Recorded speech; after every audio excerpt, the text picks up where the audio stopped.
Israel Iran तनाव कभी खत्म होगा?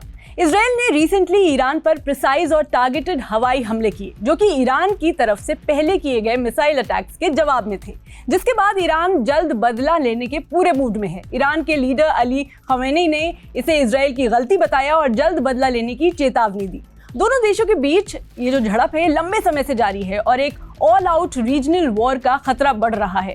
ईरान के मुताबिक इन हमलों में 4 सैनिक मारे गए, लेकिन जानकारियों और ग्राउंड रिपोर्ट्स के आधार पर ऐसा लग रहा है कि यह हमला उतने भी बड़े पैमाने पर नहीं था जैसा कि पहले आशंका थी।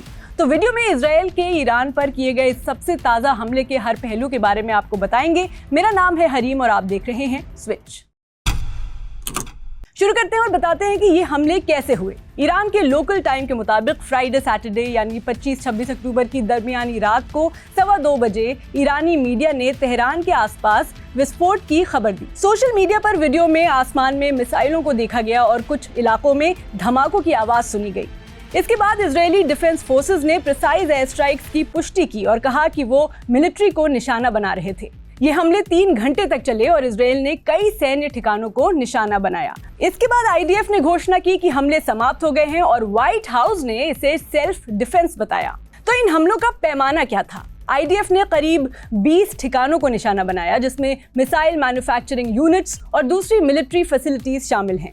ईरान के मुताबिक उसके 4 सैनिक मारे गए। कुछ एरियाज में कम नुकसान हुआ, लेकिन रिपोर्ट्स के मुताबिक तेहरान में रक्षा मंत्रालय जैसी क्रूशियल जगहों पर नुकसान की खबर सामने आई। बताया जा रहा है कि इन हमलों में ईरान के ऑयल इंफ्रास्ट्रक्चर और न्यूक्लियर फैसिलिटीज को कोई डैमेज नहीं पहुंचा, क्योंकि अमेरिका ने इजराइल से अपील की थी कि उनको ना छुआ जाए। अब सवाल ये कि इजराइल ने ईरान पर हमला क्यों किया? ईरान कई ऐसे मिडिल ईस्ट ग्रुप्स का समर्थक है जो इजराइल विरोधी हैं, जिनमें हमास और हिजबुल्लाह भी शामिल हैं। अप्रैल में ईरान ने पहली बार इजराइल पर सीधा हमला किया, जिसमें 300 मिसाइलें और ड्रोन शामिल थे। जुलाई में इजराइल ने बेरूत में हिजबुल्लाह के एक टॉप कमांडर को मार गिराया और फिर हमास के लीडर इस्माइल हानिया की भी मौत एक एक्सप्लोजन में हुई। उसके बाद फिर ईरान ने कई मिसाइल हमले किए। इसके बाद सितंबर में इजराइल ने हिजबुल्लाह चीफ नसरल्लाह को मार गिराया, जिसके बाद 1 अक्टूबर को ईरान ने रिटेलिएट किया था और उसी के बाद से इजराइल बार बार ईरान को तबाह करने की धमकी दे रहा है। हालांकि बताया जा रहा है कि ये ताज़ा हमला उतना भी बड़ा नहीं था जितना इजराइल कर सकता है, यानी और भी बड़े हमले की पॉसिबिलिटी से इनकार नहीं किया जा सकता। बट द पॉइंट इज कि अब आगे क्या होगा? ईरान का हमला, फिर इजराइल की तरफ से अटैक, फिर ईरान का काउंटर अटैक, फिर इजराइल का जवाब। क्या ये एक नेवर एंडिंग लूप है? ये कभी खत्म हो सकता है?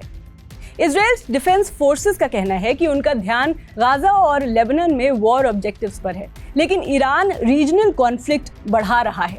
उधर ईरान का कहना है कि वो सेल्फ डिफेंस का राइट रखता है और ये हमला इंटरनेशनल लॉ का वायलेशन है, लेकिन साथ ही वो रीजन में शांति बनाए रखने के लिए अपनी जिम्मेदारी को समझता है। तो मामला ये है कि इजराइल बार बार यही कहता है कि उसकी दुश्मनी किसी देश से नहीं बल्कि उनमें बैठे उन संगठनों से हैं जो इजराइल का बुरा चाहते हैं, इसलिए वो उन एरियाज में हमला करता रहेगा और फिर ईरान सेल्फ डिफेंस का कार्ड खेलकर जवाबी हमले करेगा। तो ये वॉर बंद कब होगी, इसका जवाब देना आसान नहीं है। तो फिलहाल ईरान में क्या सिचुएशन है? ईरानियन स्टेट मीडिया जो इमेजेस पब्लिश कर रही है उनमें ईरान में रिलेटिव नॉर्मेलिटी नजर आ रही है, एज इन बाजार खुले हुए हैं और लोग नॉर्मल रूटीन लाइफ जी रहे हैं। ईरान ने ताज़ा हमले के बाद कुछ घंटों के लिए अपना हवाई क्षेत्र बंद कर दिया था, लेकिन अब वो भी खोल दिया गया है। But there are signs that the Iranian government are keen to play down the impact of the attacks. For more videos on the Middle East crisis, keep watching switch.